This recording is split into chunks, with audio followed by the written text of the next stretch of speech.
हाय नमस्कार. आज आपण कोंबडीच्या पायाचे सूप बनवणार आहोत. पाय शिजवून घेतलेले, थोडे मधून कापले, त्याला हळद मीठ लावून ठेवलेलं होतं. तर आता आपण सूप बनवायची तयारी करूया. तर त्यासाठी मी इथे लवंग घेतलंय, दालचिनी घेतली आणि 2-3 काळी मिरी घेतले, एक कांदा कापलाय आणि थोडासा कढीपत्ता घेतलाय आणि याच्यामध्ये आला लसूणची पेस्ट आणि कोथिंबीर आणि 2 मिरच्या असं करून आता पायाचं सूप बनवूया. त्यासाठी कुकरमध्ये तेल टाकलेलं आहे 1 चमचा. आता आपण त्याच्यामध्ये खडा मसाला टाकूया. त्यानंतर आपण कढीपत्ता टाकूया.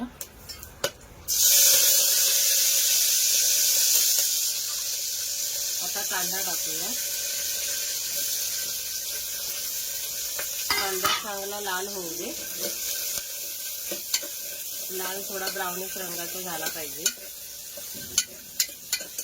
साधं सूप बनवतोय आपण, सर्दी खोकला होतो त्यासाठी. चांगला लालसर करून घेऊया.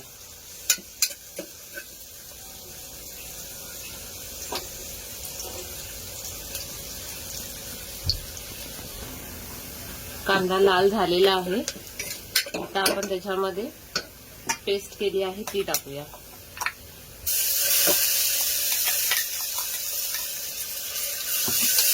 थोडी परतून घेऊया.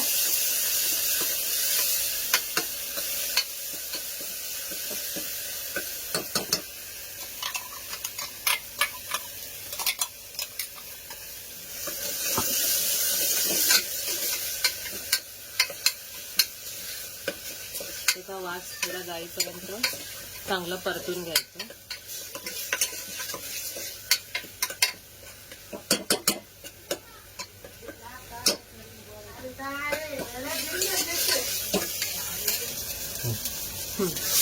चांगलं परतलं आहे. आता आपण पाय टाकून घेऊया. थोडे असं 2-3 मिनिटाचं ढवळूया.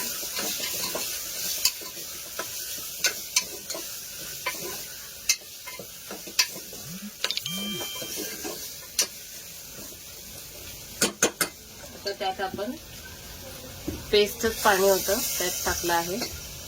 आपल्याला जसं पाहिजे तसं पाणी टाकून घेऊया.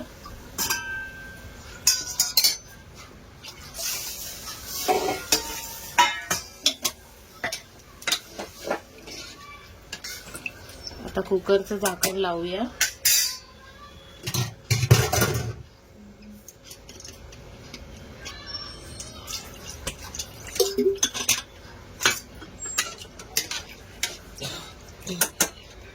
थोडं मीठ बरोबर आहे का?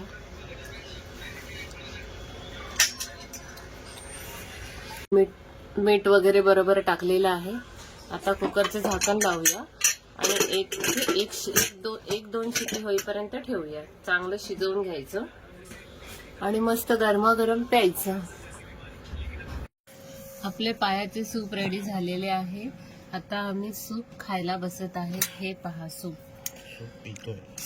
आता आम्ही पितोय. हे बघा, एवढी कन्सिस्टन्सी ठेवायची. आपल्याला जर अजून पातळ पाहिजे असेल तर तुम्ही पाणी टाकून सुद्धा अजून करू शकता, पण आम्हाला चौघांना खूप झालं आहे म्हणून आम्ही थोडंसंच केलं आहे. तुम्ही पण खाऊन बघा, तुम्ही पण करून बघा. बाय.